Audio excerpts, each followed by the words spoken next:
Et salut tout le monde, salut Geoffrey, et aujourd'hui je vous retrouve dans une nouvelle vidéo pour de nouveau continuer la série sur les bases de la chimie organique. Et en fait actuellement j'ai menti dans le dernier épisode. Je vous avais dit que cet aujourd'hui on s'attaquerait au moment dipolaire et à la polarisabilité des molécules, donc on s'intéressera enfin un petit peu à des molécules. Et en fait juste avant, on va refaire un petit peu d'atomistique, puisqu'on va s'intéresser au nombre d'oxydation et du coup l'oxydoréduction en chimie organique.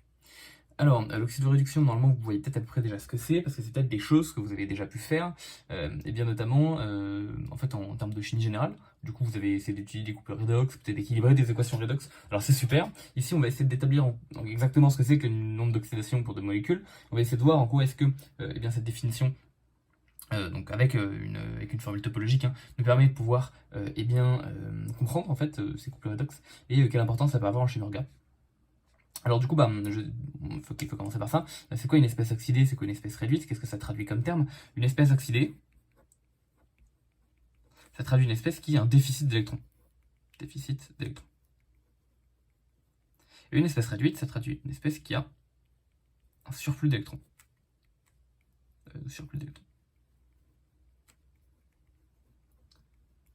Alors le premier truc auquel on pense immédiatement, c'est simplement des ions en fait. Par exemple, je le prends souvent, mais Li+, c'est un ion chargé positivement, il lui manque donc un électron, on a donc ici a priori à faire une espèce oxydée.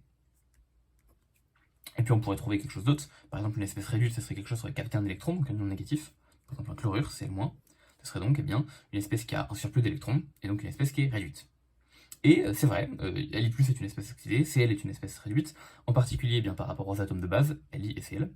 Mais en fait, si c'était que ça, ce serait une notion, l'oxydoréduction, qui aurait relativement peu d'importance en chimie organique.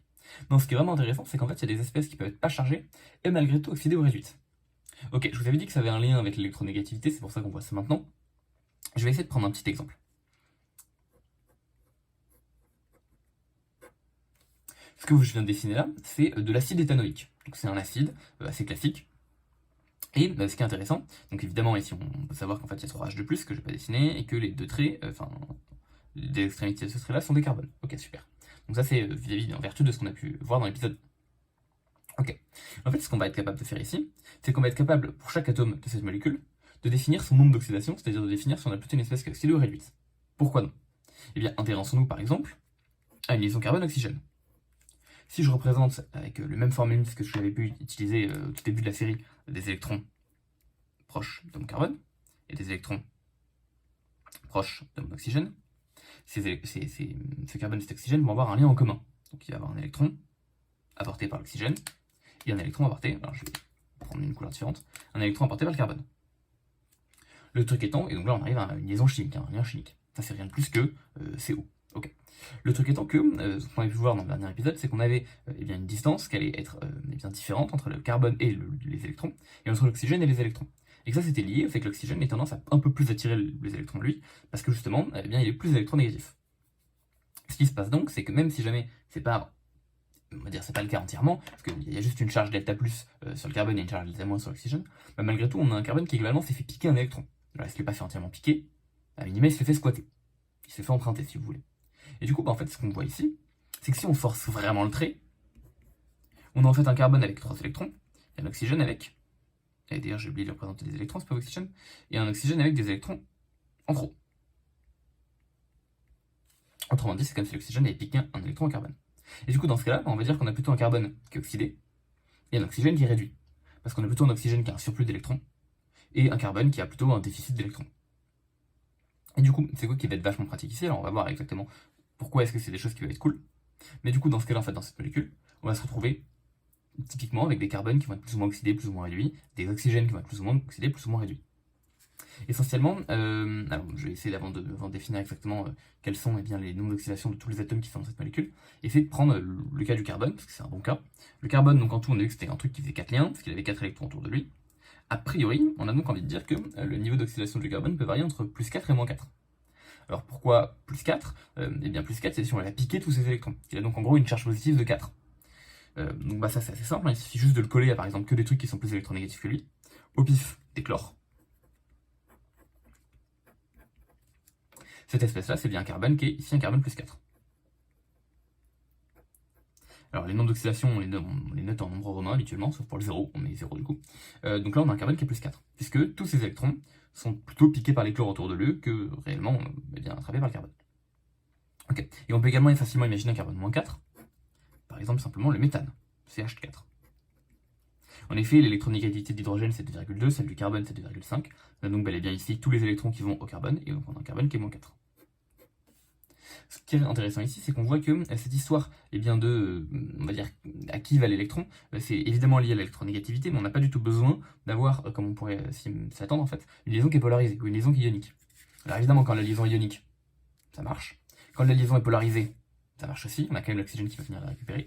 Mais même quand on a des liaisons pas polarisées, ça marche quand même. Le carbone étant un peu plus électronégatif que l'hydrogène, il a tendance à quand même venir récupérer ses électrons. Ok, donc ici on peut bien avoir un carbone qui varie entre plus 4 et moins 4. Est-ce qu'on peut avoir tous les nombres d'oxydation qui sont possibles entre les deux? Par exemple, est-ce qu'on pourrait avoir un carbone 1? Un carbone plus 1. En fait, on pourrait parfaitement imaginer un carbone plus 1. Ce serait simplement un carbone, qui aurait des liens, et qui aurait donc 3 liens dans lesquels il conserve un électron sur les deux, et un lien dans lequel il s'est piqué ces 2 électrons. Bon ça c'est assez simple. Il faut qu'on trouve un truc qui va lui piquer 2 électrons dans n'importe quoi de plus électronégatif, par exemple un chlore. Et ensuite il faut qu'on trouve 3 trucs avec lesquels ils vont faire 50-50. Et en fait il n'y a qu'un seul truc, qu'un seul atome avec lequel le carbone peut faire 50-50, c'est un autre atome de carbone. Parce que là pour le coup on a une électronégativité qui est identique pour les 2 carbones, et donc chaque carbone va venir récupérer un électron. Ici on a donc typiquement un carbone qui est plus 1.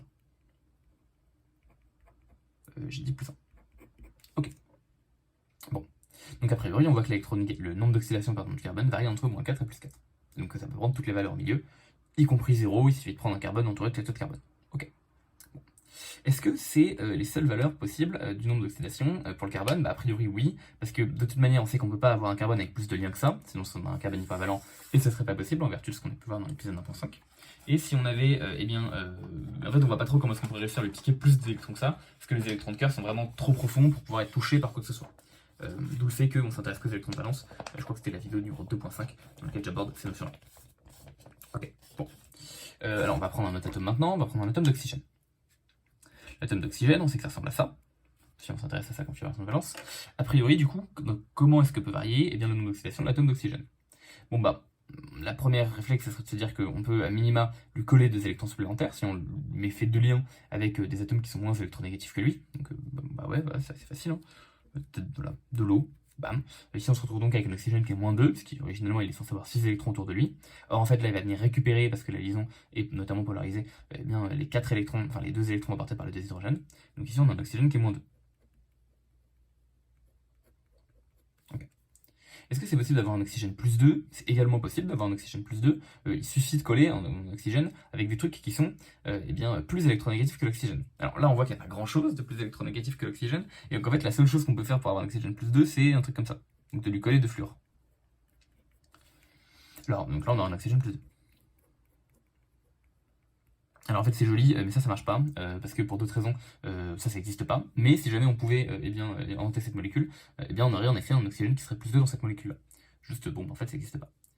Est-ce que malgré tout on va avoir un oxygène plus 1? Du coup on voit qu'il faudrait qu'on lui colle un fluor, ça devient compliqué, parce que la liaison oxygène-fluor n'est pas une liaison qui fait très bien. Donc en fait on voit que de manière générale, avoir un oxygène avec un nombre d'oxydation positif, c'est quelque chose de compliqué. Ça pourrait exister avec un fluor, mais sinon c'est chaud, et même avec le fluor, en vrai c'est pas trop stable. On pourrait par contre envisager un oxygène 0. Alors l'oxygène 0, ce serait un oxygène qui du coup serait lié, comme on l'a dit justement avec le carbone, qu'avec d'autres oxygènes. Donc on pourrait imaginer un truc comme ça. Ou en fait encore plus simple, simplement du dioxygène, dans lequel on a un oxygène 0 ici. Oxygène 0. Ok. Est-ce qu'on peut aller encore plus bas, encore plus haut que plus 2 pour l'oxygène? Est-ce que par exemple pour avoir un oxygène plus 6, là ça semble carrément faisable, notamment parce qu'il faudrait minimum avoir 6 liaisons, et ça c'est pas possible pour l'oxygène, et même 4 liaisons ce serait très compliqué, parce qu'on a un oxygène qui serait chargé 2 fois positivement, entouré de 4 fluors, donc on voit que c'est des choses qui semblent très compliquées. Donc on voit que les numéros d'oxydation, ils sont parfois fixés et qu'ils peuvent pas prendre toutes les valeurs possibles. Pour le carbone, on a pas mal de choix, de moins 4 à plus 4. Pour l'oxygène, on n'a pas trop le choix, il semblerait que ce soit moins 2, moins 1 ou 0, et en fait souvent ça va être moins 2. Et théoriquement, pour l'atome pour lequel on a encore moins de choix, c'est le fluor. Simplement parce que le fluor, soit vous êtes aussi électronégatif que lui parce que vous êtes un autre fluor, et dans ce cas on a un degré d'oxydation qui vaut 0.